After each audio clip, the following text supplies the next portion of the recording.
ሰላም ጤና ይስጥልን ተመልካቾቻችን እንደምን ዋላችሁ እንደምን አመሻችሁ ከአንከር ሚዲያ ዝግጅት ክፍል ያክብሮት ሰላምታችን እናቀርባለን ሂደት ጋር በተያያዙ የደረሱን መረጃዎች እናካፍላችኋለን የአብይ አህመድ አገዛዝ ከህወሓት ጥቃት ይሰነዘረብኛል በሚል በተለያዩ ቀጠናዎች ጦሩን በተጠንቀቅ እያደረገ እንዳለ ነው የሚነገረው በተለይም በምስራቅ ኢትዮጵያ እንደዚሁም በምዕራብ ኢትዮጵያ ቀጠናዎች ህወሓት ይገባል በሚል የሰጉ የብልጽግና ጀነራሎች ጦራቸውን በተጠንቀቅ እንዲሆን እያደረጉ እንዳለ ነው የደረሰን መረጃ የሚያመለክተው በሌላ በኩል ወደ ደጋ ዳሞት ፈረስ ቤት ሰብሮ ለመግባት ያቀደው የአብይ አህመድ ሰራዊት በፋኖ ኃይሎች ተመክቶ መመለሱንም ለማወቅ ተችሏል እነዚህና ሌሎች ጉዳዮችን ይዘን ወደ እናንተ መጥተናል ይህንን አስመልክተን መስመር ላይ የአማራ ፋኖ ብሔራዊ ንቅናቄ የሸዋ ጠቅላይ ግዛት አሳምነው እዝ የፖለቲካ መምሪያ ምክትል ኃላፊ አርበኛ አብደላ እንድሪስ መስመር ላይ አግኝቷል በዚህ በምክክር ኮሚሽኑ እንደዚሁም አብይ አህመድ ሰሞኑን በደብረ ማርቆስ ስላደረገው ንግግር በአጠቃላይ በፋኖ እንቅስቃሴ ላይ በተመለከተ አጭር ቆይታ እናደርጋለን አርበኛ አብደላ እንድሪስ በጣም አመሰግናለሁ ረጅም ጊዜ የጠፋ የትከረምክ የሚለውን ጥያቄ ላስቀድም አመሰግናለሁ መሳይ እንዴት አለ እንዴት ሰነበታችሁ አሁን አልከው 6 ወር አካባቢ ሆኖናል ከተገናኘን በተለያዩ ስራ መደራረብ ምክንያት አልተገናኘንም የሆነ ዛሬ ተገናኝተናል እንኳን ተገናኘን አመሰግናለሁ አርበኛ አብደላ እንግዲህ ቀደም ሲል ያነሳቸውን ርዕሰ ጉዳዮች በተመለከተ አጭር ቆይታ እናደርጋለን እንግዲህ የፖለቲካ መምሪያ ምክትል ኃላፊ ነኝ የፋኖን ጉዳይ ላስቀድምና እስቲ ፋኖ ያለበትንና በቀጣይ ባጭር ጊዜ ምን እንጠብቃለን የሚለውን በተመለከተ ምን ማለት ትችላለህ መልካም መሳይ እንዳልከው በተለያዩ የአማራ ጠቅላይ ግዛቶች ያሉ ፋኖች ወደ አንድ የመጡበት ነው እንዳልከው ይሄ 6 ወር ብዙ ስራዎች የተሰሩበት የተበታተነ የነበረው አደረጃጀት ወደ አንድ የመጣበትና አንድ መሪ ድርጅት ይዞ በአራት እዞች ተዋቅሮ ወደ ስራ የገባበት ሁኔታ ነው ያለው ከዛም አንፃር እንግዲህ በተለይ ምን ያሉበት የአማራ ፋኖ ብሔራዊ ንቅናቄ ሸዋ ጠቅላይ ግዛት አሳምነው እዝም ሁለት ድርጅቶች ይንቀሳቀሱበት ነበር ከዚህ በፊት አፋሃድና አፋባሃ ማለት ነው ስለዚህ እነሱ ደግሞ ሁለት ድርጅቶች ሁለት እዝ የነበሩበት ሁኔታ ስለነበር እነሱን ወደ አንድ የመጡበት ሁኔታ ነው ያለው ወደ አንድ ከመጡ ወዲያም የማዋሃድ ስራዎች በስፋት እየተሰሩ የተለያዩ መመሪያ ደንቦች አሰራሮች ቅርጽ እየያዙ የመጡበት ከዛም ባሻገር እንደ ድርጅት የተሰጠ ግዳጅን በተለይም እንደምታስታውሰው ከ2018 የምርጫ ኃይሎት ቅርጫ የአብይ አህመድ የብልጽግና ተውኔት እንደፈለገ እንዳይፈነጭ ከድርጅት በወረደ ወጥ መመሪያ መሰረት እንቅስቃሴ ተደርጎ እንደምታስታውሰው በዓለም አቀፍ ገለልተኛ አካላት ጭምር የተረጋገጠ ከ100 በላይ የሚሆኑ አውደ ውጊያዎች በተመሳሳይ ሰዓት የተካሄደበትና ምናልባትም አገዛዙ ቅርጫ በሚል ተውኔት የአገዛዝ ዘመኑን ለማስረዘም ያደረገው እቅድ የዓለም አቀፍ ቅቡልነትን ጭምር ያረጋግጣሉ በሚል የተለያዩ አካላትን ጠርቶ ድራማውን ሊከውን ሲል በተሰነዘረ ጥቃት በአማራ ክልል ሙሉ በሙሉ በሚባል ደረጃ ይሄ ምርጫ የሚሉት ቅርጫ የከሸፈበት ሁኔታ እንዳለ የምታስታውሰው ነው ይሄም እንግዲህ እነዚህም ያሉበት የአማራ ፋኖ ብሔራዊ ንቅናቄ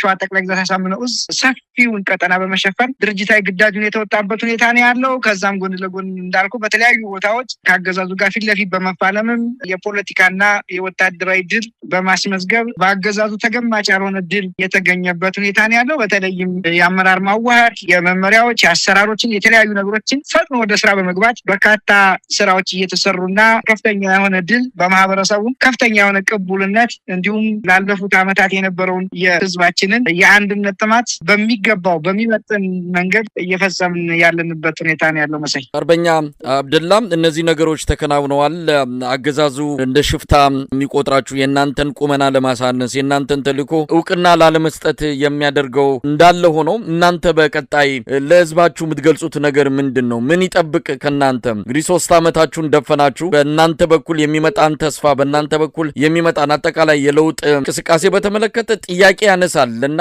ምን ይጠብቅ ማህበረሰቡ እስካሁን ወደ ሁለቱ ፌዞች አስተላልፈዋል አልፈናል አንደኛው እንደምታስታውሰው ወጥቶ በመደራጀትና ራስን በተናጠልም ቢሆን ከጠላት ጋር በመፋለም ቦታ ማስለቀቅ ጠላትን የመደምሰስና ሌሎች ስራዎች ሲሰሩ ቆይተው ከዛ በሁለተኛው ተቋም ወይም ድርጅት የመስራት እንደምታስታውሰው በድርጅት ሁለት ድርጅቶች ሆነን የመጣንበት ሁለተኛው ደረጃ ማለት ነው በተለይም አንደኛና ሁለተኛ ደረጃው ላይ በነበርንበት ሰዓት ህዝባችን አምርሮ ይጠላ የነበረውና አምርሮ የመኘ የነበረው ነገር ምንድነው ሸዋ ላይ ሁለት ድርጅቶች እና ሁለት ህዝቦች በመሆናቸው የአንድነት ጉዳይ ነበር አንተም እንደምታስታውሰው ኢቭንኛ ሚዲያ ላይ ወጣን ጭምር ለመናገር የምንሳቀቅበት የሚመጣው ትላልቅ እንኳን ድል ቢሆን የዚህ ሁለት ድርጅት የመሆኑ ሁለት ህዝብ የመሆኑ ነገር ኦቨርሻዶ ያደረገው ስራችንን ሁሉ የሸፈነው ማህበረሰባችንም ምናልባትም በአገዛዙ ላይ የምንወስደውን ድል እንኳን በአግባቡ ሳናጣጥም እርሳችን በምናደርገው መተነኳኮስና አላስፈላጊ ነገር ህዝባችን የሚያፍርበት ሁኔታ ነበርና በተለይ ለህዝባችን ትልቁ ድል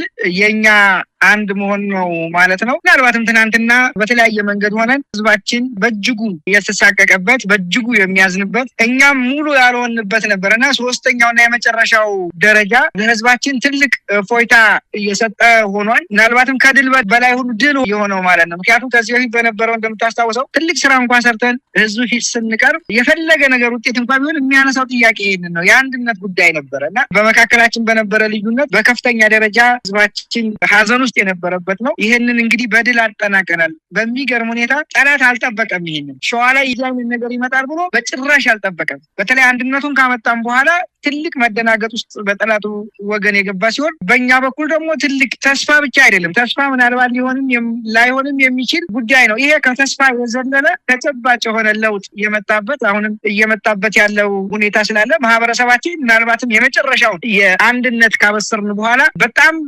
በፍጥነት እየተንቀሳቀስን የአመራር ስምሪት በመስጠት ምናልባት የአመራር ስምሪት ስለ ሁለቱ ድርጅቶች ላይ የነበረው ወደ አንድ በማድረግ እየሄድንና በርካታ ስራዎችን እየሰራን በመሆኑ በህዝባችን ወገን ያለው የዕለት ተዕለት ነው። ምናልባት አሁን ምን ይጠብቅ ስትለኝ በሚዲያ ብቻ ሳይሆን ህዝባችን በተግባር እኛን እያገኘን ነው። አብሮ ነው ማህበረሰባችን ምናልባት ከውጭም ያለ ቢሆን በአንድም በሌላ ስለሚያገኝ ሁሉን ነገር በተግባር እያገኘ በተግባር የተገለጥንበት ሁኔታ ነው ማለት ነው ያለው። ምናልባት ዛሬ በትልቅ መነፋፈቅ ሆነ አንድ ቦታም ተቀምጠን አይደለም አሉን ቀጠናዎች አውራጃዎቻችን ባደራጀናቸው ማለት ነው አብረን በጋራ በመንቀሳቀስ በምንሰራው ስራ በሚያው ውጤት እውነት ለመናገር እኔ እናንተ ከምንነጋገረው በላይ በትልቁ እምነት የጣለበት ሁኔታ ነው ያለው ማለት ከተስፋ በላይ በተግባር የሚጨበጥ ነገር እያገኘ በመሆኑ ይሄ ብዙ እንትን የሚላለም። ከዛ ውጭ ግን አንተም ለመግለጽ እንደሞከርከው ትግሉ የአማራ ህዝብ ብቻ ወይም አገዛዙ የአማራ ክልል ብሎ በሰጠው ብቻ ሳይሆን በመላ ሀገሪቱ በመላ ዓለም ተበትኖ የሚገኝ በመሆኑ ምናልባትም የመጨረሻውን ምዕራፍ ስላጠናቀቅን አሁን በቀጣይ እንዳልኩ እዚህ ካለው ማህበረሰብ አብረን ካልነው በላይ የሚቆጠር ነገር በተግባር ይዘን ብንገለጥ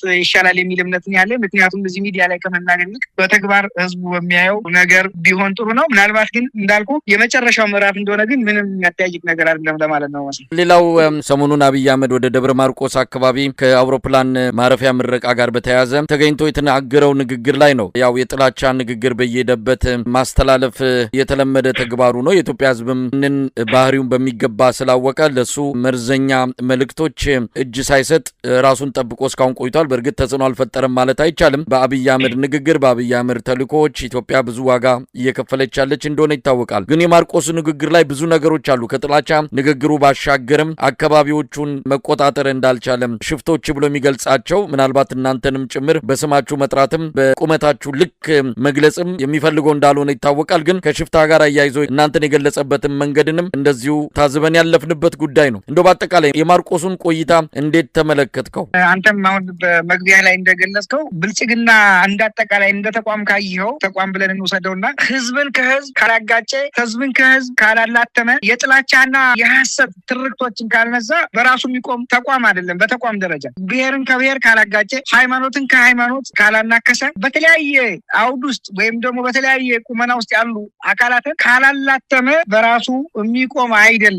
አንካሳ ነው፣ በባህሪው ጎዶሎ ነው። እሱም ያምናል ጎደሎነቱን። ስለዚህ ይሄንን ታሳቢ ያደረገ ነገር ነው ንግግር ሲደረግ የነበረው። ምናልባት አሁን ይሄ ሲነገር ግለሰቡ ብቻ የተናገረው አድርጎ የሚወስድ አንዳንድ ሰው እኔ ከዚያ ያልፋል። ምናልባትም ይሄ የጥላቻ ቅስቀሳው ተቋማዊ ሆኖ የመጣ ነው። አብይ አህመድ ይናገረው እንጂ በድርጅት በፓርቲ ደረጃ ውሳኔ ተላልፎበት ምናልባትም እነዚህን ሁለት ትልልቅ ብሔሮች ይህን አንድ የነበረ ትናንት በታሪክ በሃይማኖት እና በተለያየ ሁኔታ ምናልባት በተወሰነ መንገድ በኤሊቶች አማካኝነት ቅራኔ ውስጥ የነበረን ህዝብ ያን ቅራኔውን ወደኋላ ከቶ ያጣላል ብሎ ስለሚያስብ በፓርቲ ደረጃ ውሳኔ የተሰጠበት ነው ብዬ ነው የማምነውና አብይ አህመድ የተናገረው ብቻ ሳይሆን ይሄ በብልጽግና ፓርቲ እንደ ፓርቲ የተወሰደ አቋም ነው። ምናልባትም ይሄ ንግግር ነገ ለሚፈጸም ድርጊት ሰፊ የሆነ ሮድማፕ ሆኖ ነው ያገኙት። ምናልባትም ነገ ከብሔር ጋር ከሃይማኖት ጋር ለሚፈጠር ቅራኔ የህዝቦችን ቅራኔ በማስፋት እርስ በርስ ሲጋጩ የአገዛዝ ዘመንን ለማራዘም በፓርቲ ደረጃ የተወሰነ ነው ብዬ ነው የማስበው። ከዛ ባለፈ በግለሰቡ ደረጃ ከመጣ እውነት ለመናገር የሰሜኖች አንድነት ያመዋል አብይ አህመድ። ሰሜን የሚባል ነገር ስሙን ከነሳው ያርገደግደዋል። ቅድም አንተም እንደገለጽከው የእኛን ስምም ሲጠራው አታይም፣ ሌሎችንም አይጠራም።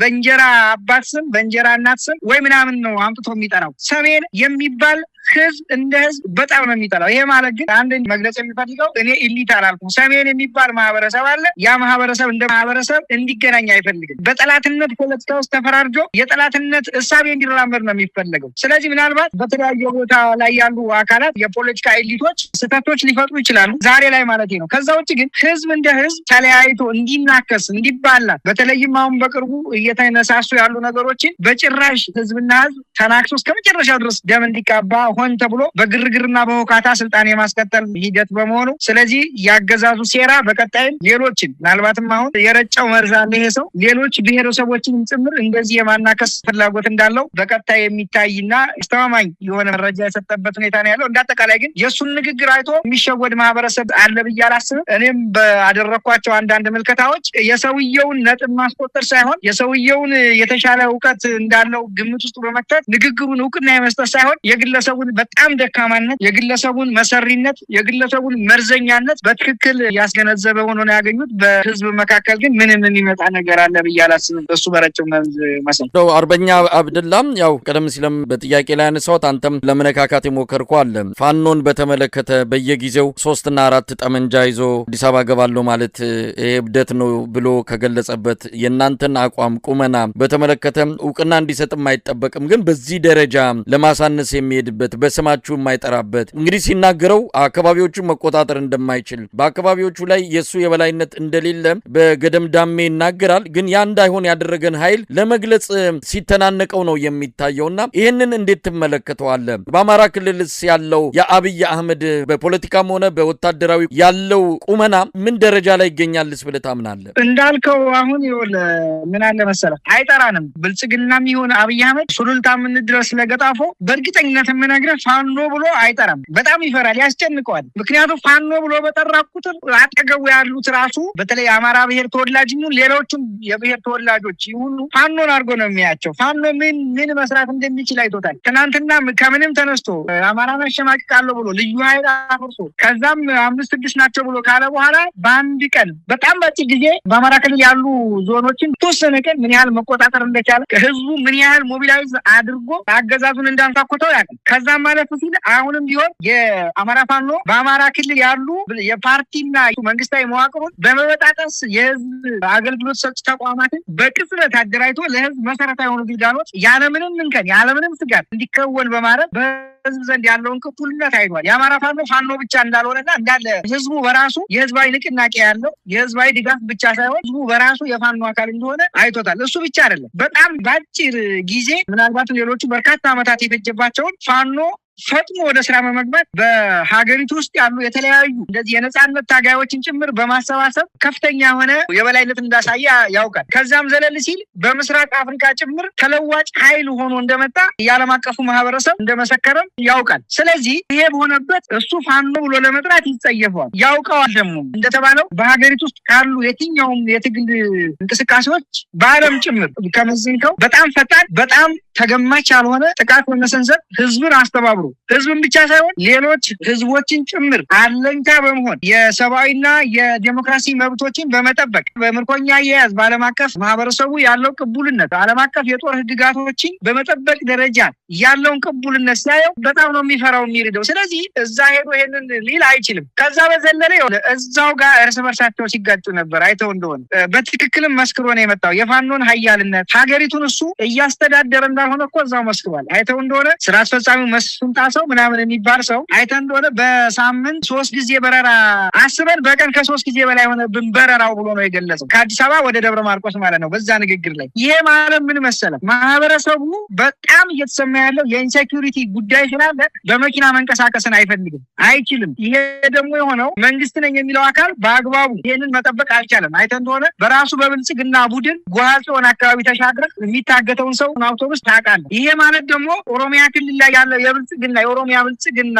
ቡድን የራሱን ኃይሎች እያሰማራ በህዝቡ ላይ የሚፈጽመው ሰቆቃ አስከፊ በመሆኑ ማህበረሰቡ በጣም በትንሽ ገንዘብ በመኪና መሄድ ሲገባው በምን ይሄዳል ማለት ነው? በአውሮፕላን ለመሄድ ስለሚገደድ በሳምንት ወይ 3 ቀን ወይ 2 ቀን የነበረውን በቀን ወደ 3 ጊዜ በረራ በላይ እንኳን ማስተናገድ አልቻልንም እያለ ሲናገር ነበር። ይሄ የሚያሳየው ምንም እንኳን አገሪቱ ላይ እንደ መንግስት አክቲቭ ያደረግም የመንግስትነት ሚናው በጣም ወርዶ በሰፈር እያደራጀ ሲያስፈልገው የሆነ አደረጃጀት ይፈጥራል። የአማራን ህዝብ እንዲፈጭ ራሱ ኦሮሚያ ብልጽግና አደራጀው ይሄ ተቋማዊ ልዩ ኃይል ወይ ምናምን በምትለው እንዴት እንደሚታፈን ራሳቸውን በራሳቸው የመሰከሩበት ሁኔታ ነው ያለው። በንግግራቸው ላይ አይተው ከሆነ ማስተዳደር እንዳልቻሉ ራሳቸውን በራሳቸው ህዝቡን እያሰቃዩት እንደሆነ በኢኮኖሚ እንዳይንቀሳቀስ ሰብአዊ መብቱን በመገደብ ከዛም ደግሞ በራሳቸውን አላግባብ የኢኮኖሚ ኪሳራ እያደረሱበት በመሆኑ ህዝቡ ምን ያህል ምሬት ላይ እንደሆነ ራሳቸው የተናገሩበት ነው። ስለዚህ አብይ አህመድን ሄዶ ያን ለመደስኮር የሞከረው የታሪክ በህዝቡ መካከል ቅራኔ ሊፈጥር የሄደበት ምናልባት እሱ የፖለቲካ ትርፍ ለማግኘት ብሎ ነው። በአማራው ህዝብ ዘንድ ግን ምንም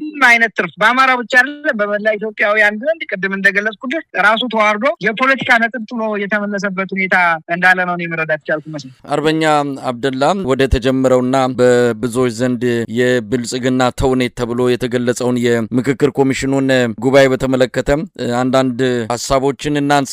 ይህንን ሂደት እንዴት ነው የምትመለከተው? ምክክር ሲባል ደግሞ የሚቀድሙ ነገሮች አሉ። ሰላም ይቀድማል። ጠመንጃ ያነሱ አካላት ጠመንጃ ማስቀመጥና ማሳረፍ አለባቸው። የጥይት ድምጽ መሰማት የለበትም። ከምክክር በፊት መደረግ ያለባቸው መሰረታዊ ነገሮች አሉ። እነዛን ነገሮች ሳያሟላ እናንተ በረሃ ጫካ ውስጥ መጠነ ሰፊ የሆነ አውደ ውጊያ እያደረጋችሁ ነው። እንግዲህ አዲስ አበባ ላይ ምክክር ተብሎ ጉባኤ የተጀመረው ይህንን ሂደት እንዴት ታየዋለህ? እነሱ ቀልዳቸው አይጠገብም።